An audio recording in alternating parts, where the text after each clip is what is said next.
Hello friends, ഇന്നത്തെ video എന്ന് പറയുന്നത് ചിന്തിപ്പിക്കുന്നതും രസിപ്പിക്കുന്നതുമായ 7 ഫാക്ട്. വീഡിയോ ലൈക്ക് ചെയ്തിട്ട് ഇപ്പൊ തന്നെ ലൈക്ക് നേരെ വീഡിയോയിലേക്ക്. ലോകത്ത് ഒരു ദിവസം എത്ര ലിറ്റർ പെട്രോൾ വിൽക്കുന്നുണ്ട്, അല്ലെങ്കിൽ നമ്മുടെ രാജ്യത്ത് എത്ര ലിറ്റർ വിൽക്കുന്നുണ്ടാവും എന്ന് നിങ്ങൾക്കറിയാമോ? ലോകത്ത് ഒരു ദിവസം 100 മില്യൺ ബാരൽ പെട്രോൾ വിൽക്കുന്നുണ്ട്. 100 മില്യൺ ബാരൽ ലിറ്ററിലേക്ക് മാറ്റുമ്പോൾ 15.9 ബില്യൺ ലിറ്റർ വരും. ഡീസലാണ് 28 ബില്യൺ. ഇനി നമ്മുടെ രാജ്യത്തെ കണക്ക് നോക്കുവാണെങ്കിൽ 3.6 മില്യൺ ബാരൽ പെട്രോൾ ആണ്. ഇതിലേക്ക് നോക്കുമ്പോൾ 28.194 മില്യൺ ലിറ്റർ വരും. ലിറ്ററിന് കമ്പനിക്ക് ലാഭം 15 to 25 രൂപ വരെ കിട്ടും. അപ്പോൾ 15 രൂപ വെച്ച് കണക്ക് കൂട്ടുകയാണെങ്കിൽ തന്നെ ഇന്ത്യയിൽ 872.91 മില്യൺ രൂപ പ്രതിദിനം കിട്ടുന്നുണ്ട്. മുമ്പുകൾക്ക് ലാഭം 203 രൂപ. ഇന്ത്യയിൽ മാത്രം കാണപ്പെടുന്ന ഒരു റയറായ ജീവിയാണ് ഗ്രേ ലോറി.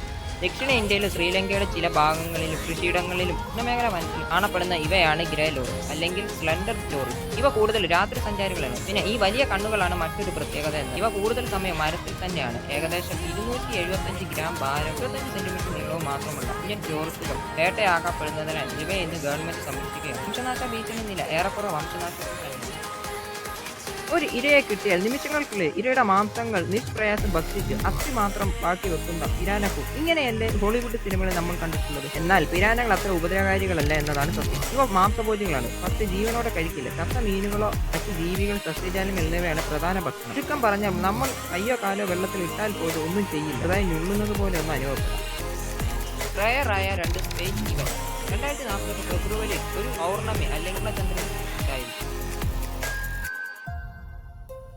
2048 ഫെബ്രുവരിയിൽ ഒരു പൗർണമി അല്ലെങ്കിൽ ഒരു പൂർണ്ണചന്ദ്രനായിരിക്കും. അതിലെന്താ ഇത്ര സംഭവം എന്ന് കരുതിയെങ്കിൽ വെയിറ്റ്, ഇത് ഫെബ്രുവരി 29-നാണ്. ഇത് നൂറ്റാണ്ടിൽ ഒരിക്കൽ മാത്രം സംഭവിക്കുന്നു. ഇത് കഴിഞ്ഞ 2124 ഫെബ്രുവരി 2057-ലെ സൂര്യഗ്രഹണം. ഒരു വർഷത്തിൽ തന്നെ 2 പൂർണ്ണ സൂര്യഗ്രഹണം. ഇത് 1.5 നൂറ്റാണ്ടിലധികം സമയം. അവസാനമായി സംഭവിച്ചത് 1889-ലാണ്.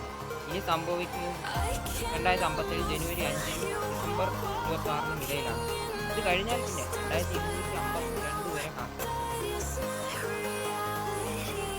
ലോകത്തിലെ ഏറ്റവും വലിയ കൊടുമുടി എവറസ്റ്റ് കൊടുമുടിയാണല്ലോ. എന്നാൽ സൗരയൂഥത്തിലെ ഏറ്റവും വലിയ പർവ്വതം ഇതല്ല. അത് മാർസിലെ ഒളിമ്പസ് മോൺ എന്ന അഗ്നിപർവ്വതമാണ്. 22 കിലോമീറ്റർ ഉയരവുമുണ്ട്. എങ്കിൽ 72,000 അടി ഉയരം. എവറസ്റ്റ് കൊടുമുടിയുടെ 2.5 മടങ്ങ് വരും. അവസാനമായി ഈ അഗ്നിപർവ്വതം പൊട്ടിത്തെറിച്ചത് 25 മില്യൺ വർഷങ്ങൾക്ക് മുമ്പാണ്. ഇപ്പോഴും ഇത് ഒരു പക്ഷേ സജീവമാണ്. നാസ 2001-ൽ വിക്ഷേപിച്ച റോവറായ മാർസ് ഓഡിസി 2024 മാർച്ച് 11-ന് പകർത്തിയ ഒളിമ്പസ് മോൺസിന്റെ ചിത്രം. ഇതാണ് ഹെൻറി, ലോകത്തിലെ ഏറ്റവും പ്രായമുള്ള മുതല. ഇയാൾക്ക് 123 വയസ്സുണ്ട്. ഈ മുതല ആള് നിസ്സാരക്കാരനല്ല. 6 ഭാര്യമാര്, 40 വർഷത്തിനിടയിൽ 18-ലധികം മക്കളും ഈ അച്ഛനുണ്ട്. മൂക്ക് മുതൽ വാല് വരെ 5 മീറ്ററിലധികം വലിപ്പവും 700 കിലോ ഭാരവുമുണ്ട്. സാധാരണ ഒരു നൈൽ മുതലയ്ക്ക് 4.5 മീറ്റർ നീളവും ശരാശരി 410 കിലോഗ്രാം ഭാരമേ ഉള്ളൂ. ഈ മുതല ഇപ്പോൾ ഉള്ളത് ആഫ്രിക്കയിലെ കോക്ക് വേൾഡിലാണ്. ഈ വർഷം ഡിസംബർ 16-ന് 124 വയസ്സാകും. അപ്പോൾ അഡ്വാൻസ് ഹാപ്പി ബർത്ത്ഡേ ഹെൻറി മുത്തശ്ശൻ. ഇവരാണ് ജോനാഥൻ. ഇന്ന് ജീവിച്ചിരിക്കുന്നത് ഏറ്റവും പ്രായമുള്ള കരയിലെ ജീവി. 192 വയസ്സുണ്ട്. 1832-ൽ ജനിച്ചെന്നാണ് കണക്കാക്കിയിരിക്കുന്നത്. 1882-ൽ അറ്റ്ലാന്റിക് ദ്വീപായ സെന്റ് ഹെലീനയിൽ എത്തിയ ജോനാഥൻ പ്രായപൂർത്തിയായിരുന്നു. അതിനാൽ കുറഞ്ഞത് അന്ന് 50 വയസ്സ് കാണണം. ആ കണക്ക് വെച്ചാണ് 192 വയസ്സുണ്ടെന്ന നിഗമനം. ലോകത്തിലെ ഏറ്റവും പ്രായമുള്ള കരയിലെ ജീവി 2006-ൽ ഇന്ത്യയിലെ കൊൽക്കത്തയിലെ അലിപ്പൂർ സുവോളജിക്കൽ ഗാർഡനിൽ ചത്ത ആൾ ഡബ്ര ഭീമൻ ആമയാണ്. 255 വയസ്സുണ്ടെന്നാണ് കണക്ക്.